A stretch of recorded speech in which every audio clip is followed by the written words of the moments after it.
I recently passed through airport security with a bottle of water in my bag, something that would have raised eyebrows not long ago. I half expected to be flagged or questioned, maybe even put on some watch list, but instead, I breezed through. This experience isn't an anomaly anymore. It's becoming the norm, thanks to advancements in airport security scanners. These machines, which might look like ordinary scanners to the untrained eye, are revolutionizing the process, making security lines faster and less stressful. Seasoned travelers have known for years to seek out lines with these advanced scanners because they're a game changer compared to the old X-ray machines. Those older systems forced you to unpack nearly everything from your carefully organized bags or caused delays when someone ahead forgot to remove their laptop. The days of those frustrations are fading, and the new scanners are not only making security less miserable, but also enhancing safety. So how do these machines work, and why are they so much better? Both the old and new scanners rely on X-ray technology, but the new ones go far beyond simply detecting shapes. They can identify the material composition of objects in your bag, distinguishing whether the liquid in your bottle is water or something dangerous, like an explosive. When I first learned about this, I was puzzled. My understanding of X-rays suggested they couldn't differentiate materials with such precision. For those unfamiliar, X-ray imaging works by sending electromagnetic radiation through an object. The amount of radiation absorbed depends on the material's density and thickness, creating a grayscale image where brightness reflects absorption levels. Dense objects like knives or metal items stand out clearly. However, older scanners required laptops to be removed, not because they couldn't identify them, but because their dense materials could obscure other objects. This is where the new scanners shine. They're CT scanners, essentially 3D versions of X-ray machines. These CT scanners have an X-ray emitter and detector that rotate around your bag on a gantry, producing a 3D image. This allows security staff to examine your bag from multiple angles without needing to unpack it. No more digging out your laptop or worrying about what's hidden beneath it. But the real question that intrigued me was how these machines could differentiate between materials, like distinguishing water from an explosive like hydrogen peroxide. On a standard X-ray image, those liquids would look nearly identical. To tell them apart, the scanner needs to determine the atomic makeup of the material with enough accuracy to process thousands of bags daily. In a chaotic environment, with minimal false positives, airport security isn't a controlled lab setting. Bags are stuffed with all sorts of items, and factors like material density, thickness, and beam intensity complicate things. My curiosity drove me to dig deeper, and what I found was fascinating enough to share. The key to understanding this technology lies in how X-rays are absorbed, primarily through the photoelectric effect. When electromagnetic radiation hits an atom, some energy is absorbed and emitted as an electron. Denser materials with more atoms in a given volume have a higher chance of photon collisions. Thickness also plays a role. Thicker materials mean photons travel further, increasing the likelihood of absorption. Think of an X-ray image of a bone. The center of the femur appears darker because it's less dense than the compact outer shell, despite being thicker. The CT scanner's rotating gantry eliminates thickness as a variable by accurately measuring it, allowing the system to account for it in calculations. Another factor is the energy level of the X-ray beam.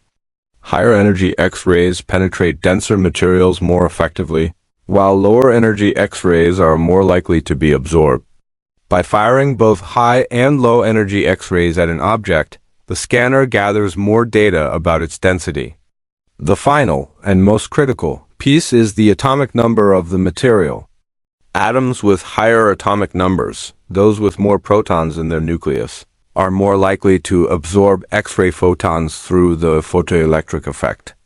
If the scanner can isolate this variable, it can estimate the material's composition. Researchers have developed dual-energy X-ray scanners that do exactly this. By firing high and low-energy X-rays and measuring their absorption, they calculate a variable called mass attenuation.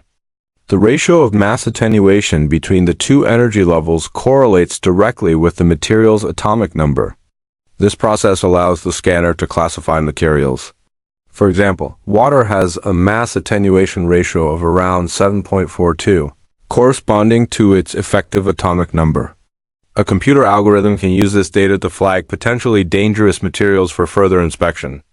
However, there's a catch. Many explosive compounds have atomic numbers and mass attenuation ratios very close to water's hydrogen peroxide. For instance, sits around 7.3 to 7.45. This similarity explains why water bottles were banned for so long. The error rate was too high, leading to frequent false positives that slowed down security lines. We've all experienced the embarrassment of having our bag pulled aside for a manual check because of a forgotten water bottle. False positives frustrate passengers, slow down lines, and increase staffing costs for airports. Banning water and similar liquids was simply easier than dealing with the constant alerts. So, what changed? Why are water bottles suddenly allowed through? To find out, I reached out to an engineer from Smith's Detection, a company that manufactures these advanced scanners. My research had hit a wall-eye. Couldn't understand how the scanners could reliably distinguish water from explosives when Colombo. The engineer explained that early systems used a basic color-coding approach based on effective atomic numbers. Organic materials like water appeared orange. Mixed materials were green, and high atomic number materials were blue. This was a start, but it wasn't precise enough. The breakthrough came with multiple imaging angles. By capturing side, top, and bottom views, the scanner builds a 3D model of the bag's contents, allowing it to calculate not just the atomic number, but also the material's density. Plotting density alongside the effective atomic number significantly improves material discrimination. This technology has been used for years in checked baggage screening, but making it compact, reliable, and fast enough for carry-on security lines was the challenge. Airports prioritize speed and efficiency. Long queues and frequent manual checks are costly and frustrating. The new scanners process bags quickly, minimize breakdowns, and reduce false positives, streamlining the entire process. The next generation of scanners, which use X-ray scattering and diffraction to analyze materials at a molecular level, is already in development. While currently too slow for carry-on screening, these systems are being used for checked baggage and may eventually become standard. The impact of these advancements is significant.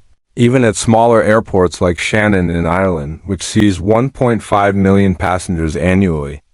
If the new scanners save each passenger just 5 minutes, that's 7.5 million minutes, or roughly 14 years saved yearly. For larger airports, the time savings are even greater.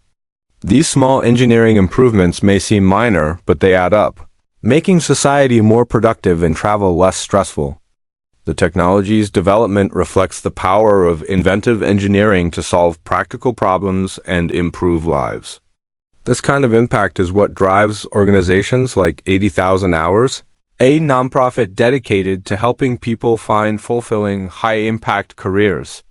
Named after the average number of hours in a career, 40 hours a week, 50 weeks a year. For 40 years, 80,000 Hours provides research-based guidance to maximize positive impact.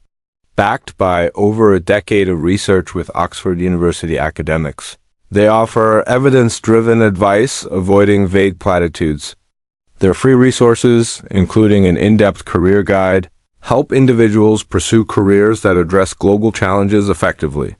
Signing up for their newsletter at 80,000hours.org provides access to this guide, offering practical steps toward a meaningful career. The next time you're at an airport, look for these advanced CT scanners. You might not need to unpack your laptop, and if you're at a progressive airport, you could even bring your water bottle through. These incremental improvements demonstrate how engineering can transform everyday experiences, saving time and reducing hassle for millions of travelers worldwide.